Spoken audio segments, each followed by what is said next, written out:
Good afternoon. This is All India Radio, and I'm Tanvi Taneja with the Midday News.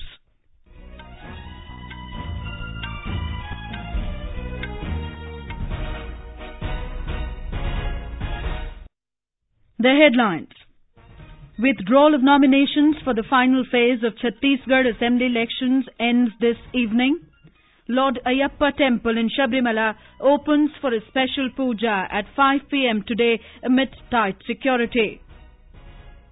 In Odisha, Special Operation Group gunned down 5 Nakshals in anti-Nakshal operations in Malkangiri district. Finance Minister Arun Jaitley hails the role of Competition Commission of India, says multiple market players are in larger consumer interest. United States sanctions targeting the Iranian oil and financial sectors come into force. Iranian President Hassan Rouhani terms the sanctions as illegal and unjust. And in sports, Shubhankar Dey wins the Saarl and Lorraine Luxembourg Open badminton tournament in Germany.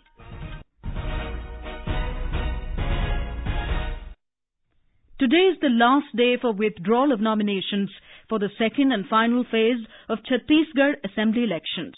More than 2,600 nominations were filed by candidates in this phase. Our correspondent reports that 72 of the total 90 constituencies in the state will go to polls in the second phase on 20th of this month. After scrutiny, 1,249 candidates have been left in the fray from these constituencies. The highest number of 49 candidates are from Raipur South constituency. The main concern of both the major parties, BJP and Congress, are the rebel candidates who have filed their nominations as independent. Most of these candidates have been denied ticket by their party. Vikalp Shukla, AIR News, Raipur. Meanwhile, campaigning has picked up pace for the first phase in which 18 constituencies in 8 Nakshal-affected districts will go to polls on the 12th. In Madhya Pradesh, the Election Commission has provided photo identity cards to almost all electorates to cast their votes on the polling day, that is 28th of this month. In addition to this, it has also been ensured that this time photo-based voter slips are distributed at the voters' doorsteps. Our correspondent reports that voters are required to present the photo-based voter identity card and voter slip at the time of voting. In Mizoram, campaigning for the assembly polls on November 28th gained momentum with major political parties canvassing door-to-door in all constituencies. Meanwhile, Assembly Speaker and Congress leader Mr. Hifai submitted his resignation today to the Deputy Speaker R. Lalrinama. He joined BJP, quitting the ruling Congress. Speaking to media persons at the state BJP office, Mr. Hifai said that he will work for the success of the BJP in the coming state assembly elections. He added that he has quit the primary membership of the Congress party. Mr. Hifai was denied the assembly ticket from Saihak constituency by the Congress. In Kerala, Lord Ayyappa Temple in Sabrimala will open for a special puja at 5 p.m. today. The temple will remain open till 10 p.m. tomorrow. Thousands of devotees have reached Sabrimala to have darshan of Lord Ayyappa. This is the second time that the hill temple would open for darshan after the Supreme Court allowed entry of women of all ages into the shrine. Violent protests were witnessed last month against attempts of entry of women of certain age groups. More from our correspondent. The shrine would open at 5 p.m. today for the Sri Chitira Atta Tirunal special puja, which is slated for tomorrow. Over 3,000 police personnel, including a 20-member commando team and 100 women have been deployed to ensure smooth conduct of the puja and security of the devotees. The first bus carrying devotees from Nilakal to Pamba started at around 11 a.m. today. Earlier, the vehicle movement from Nilakal was restricted by the police due to security concerns. In this, the devotees staged protest and later the vehicles were allowed to enter Pamba, but only after thorough checking. The orders banning assembly of 4 or more people have already been imposed in Sabrimala and nearby areas. The prohibitory orders will continue till tomorrow. Shamila, AIR News, Thiruvananthapuram. Finance and Corporate Affairs Minister Arun Jaitley today said earlier flaws in the system like unfair bidding and cartelization have been stopped due to the steps taken by the Competition Commission of India. He was speaking at a national conference on public procurement and competition law in New Delhi. Mr. Jaitley said multiple market players would ensure larger consumer interests. When the state withdraws and you leave the economy to trust the markets more than you trust the government, what happens if aberrations develop in the market? For that purpose, a regulator with a keen eye on the markets was created. And that was the Competition Commission. We wanted multiple players because the multiple players would ensure the largest consumer interest. But there can be several other impacts. Excessive competition at times can result in pricing of a nature that sector of the economy itself can face a stress. Speaking on the sidelines of the function, Corporate Affairs Secretary Injethi Srinivas said the government and the RBI are taking measures on liquidity concerns. In Odisha, 5 Nakshals were killed during anti-Nakshal operations by Special Operation Group SOG Jawans. Their bodies were recovered from the forest near Papaluru village under Kalimela police station area of Malkangiri district this morning. The SOG Jawans had gone to the area on a combing operation last night. There was heavy exchange of fire between the Jawans and the Nakshals. Talking to AIR, Odisha's DGP Dr. R.P. Sharma said, joint operation launch किया रात को। आज सुबह नक्सलवादियों ने security force के ऊपर जो firing शुरू की तो आपस में एक्सचेंज ऑफ फायर हुआ है। जब सर्च ऑपरेशन हुआ है तो उसमें 5 नक्सल्स मरे हैं जिनकी बॉडीज मिल गई हैं। उनमें 2 महिलाएं हैं और 3 पुरुष हैं। आंध्र प्रदेश का जो बॉर्डर उससे करीब 1.5 किलोमीटर उड़ीसा वाली साइड में हुआ है। इसमें 4 हथियार भी रिकवर अभी तक हुए हैं, जिसमें 2 सेल्फ लोडिंग राइफल SLR हैं। इसके अलावा काफी एम्यूनिशन की भी रिकवरी हुई है। The seat of administration of Jammu and Kashmir government, the Civil Secretariat, reopened in the winter capital city of Jammu this morning in the wake of the biannual Darbar move. Governor Satyapal Malik inspected the Guard of Honour and the Civil Secretariat offices in Jammu. Interacting with media, the Governor said that the militants responsible for the killing of the BJP State Secretary Anil Parihar and his brother in Kishtwar have been identified and would soon be brought to justice.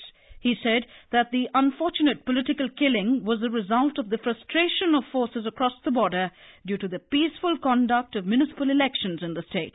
The Governor also said that the high polling percentages in the state reaffirm the faith of people of Jammu and Kashmir in the grassroots democratic process.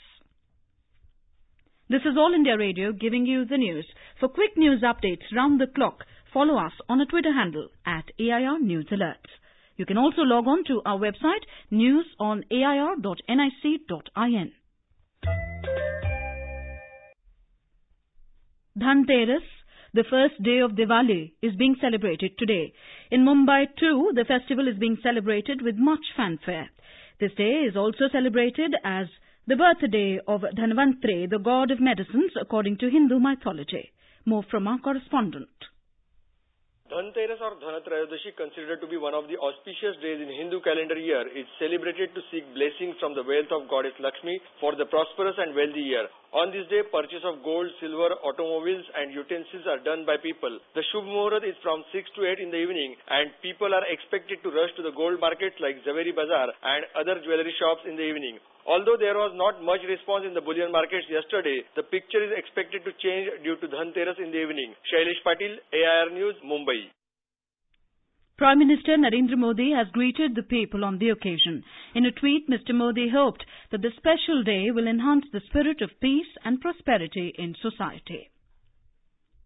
Communications and IT Minister Ravi Shankar Prasad today criticized the Congress party for remarks on the unveiling of Statue of Unity in Gujarat. Talking to media in New Delhi, the minister said, Congress leaders like Jawaharlal Nehru and Indira Gandhi have innumerable prizes and awards to their names.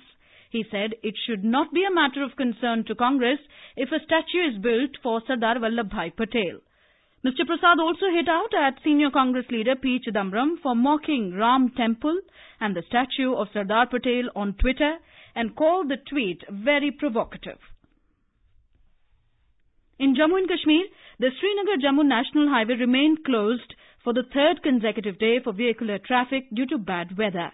The Meteorological Department predicted that weather will improve from today. Officials said fresh landslides hit the highway at Battery Chashma stretch in Ramban district along the highway. Officials said almost all stranded passenger vehicles and fruit trucks going from Kashmir towards Jammu for onward journey to terminal markets were cleared till late last night. Heavy snowfall also damaged fruit orchards and crops in south, central and northern areas of Kashmir. This was the season's first but unexpected snowfall in the Kashmir region. The Pradhan Mantri Mudra Yojana was started with the aim of providing loans up to 10 lakh rupees to the non-corporate, non-farm, small micro enterprises. Those who are willing to start their new venture or expand the existing ones are provided with loans through banks. Here is a ground report from our Pune correspondent. Eligible persons from Palghar district of Maharashtra are getting the benefits of the scheme. Many aspirants from the district have taken the loans and have started giving meaning to their lives. Harivansh Yadav is one of the beneficiaries who took a loan of 40,000 rupees from the bank and has become a fruit selling vendor. He says he is getting profit out of his business. It is a boon for him as earlier nobody was ready to provide financial help for a poor like him. मुद्रा योजना से मैंने 40,000 loan लिया हूँ। उससे मेरा धंधा बढ़ाया फल फ्रूट का। उसमें मेरा धंधा फायदा भी हो रहा है। और आगे एक टाइम ऐसा था कि कोई गरीब लोग को पैसा नहीं देता था, कोई उधार दे देता था। वो बैंक से मैं लोन लिया हूँ मुद्रा से, तब से मेरा धंधा पानी जो से चल। It is simple to obtain help from the scheme and create occupation as per one's wish. A scheme which understands the Man Ki Baat of common people is no more a dream but a reality. For AIR News, Manoj Kshirsagar, Pune. Prime Minister Narendra Modi has congratulated the crew and all those involved with nuclear submarine INS Arihant, which has successfully completed its first deterrence patrol. In a tweet, Mr. Modi said the accomplishment will always be remembered in the country's history. The Prime Minister said a credible nuclear deterrence is the need of the hour, and the success of INS Arihant gives a fitting response to those who indulge in nuclear blackmail. He said today is historic because it marks the completion of the successful establishment of the nuclear triad. Minister for Science and Technology Dr. Harshvardhan has said that Indian systems of medicine like Ayurveda are crucial to achieve the global goal of health for all. He was addressing the third Ayurveda Day function in New Delhi today. Mr. Harshvardhan said his ministry and the Ayush Ministry can collaborate on research and innovation. In his address, Minister for Ayush Shripad Nayak said the centre is promoting Ayurveda and Indian systems of medicines in a big way. Ayurveda Day is celebrated on Dhanvantri Jayanti to create awareness about the health benefits of Ayurveda and to promote the Ayurvedic lifestyle. The theme for this year is Ayush in Public Health. In Sri Lanka, Parliament Speaker today said that he will accept the opinion of majority of members as the changes done in Parliament were unconstitutional and against the norms. In a statement, Mr. Kadu Jayasuriya said he will not recognise the new government until they prove majority in Parliament. His statement came after President Maithripala Sirisena called for Parliament session on 14th of this month against demands of convening the session this week. Deposed Prime Minister Ranil Wickremesinghe in a message reiterated his demand to convene the Parliament immediately. The United States sanctions targeting the Iranian oil and financial sectors have come into force. U.S. Secretary of State Mike Pompeo called it the toughest sanctions ever placed against Iran. The sanctions will directly affect companies from third countries doing business with Iran. The U.S. has granted temporary waivers to 8 jurisdictions to continue importing Iranian oil. The Iranian oil exports have fallen, though India and China have continued to purchase it. Iran's President Hassan Rouhani said the Islamic Republic will proudly bypass these sanctions. In a televised speech, Rouhani termed these sanctions as illegal, unjust and against international regulations. In badminton, Shubhankar Dey has won the Saul and Lorraine Luxembourg Open at Saarbrücken in Germany. In the summit clash last night, the unseeded Indian defeated 5th-placed Rajiv Ozif of Britain in straight games 21-11, 21-14 in what was the first encounter between the two shuttlers. And now, before we close, the headlines once again. Withdrawal of nominations for the final phase of Chhattisgarh Assembly elections ends this evening. Lord Ayappa Temple in Sabrimala opens for a special puja at 5 p.m. today amid tight security. In Odisha, a special operation group gunned down 5 Nakshals in anti-Nakshal operations in Malkangiri district. And in sports, Shubhankar Dey wins Sao Law Lux Open Badminton Tournament in Germany. And with that, we end the Midday News.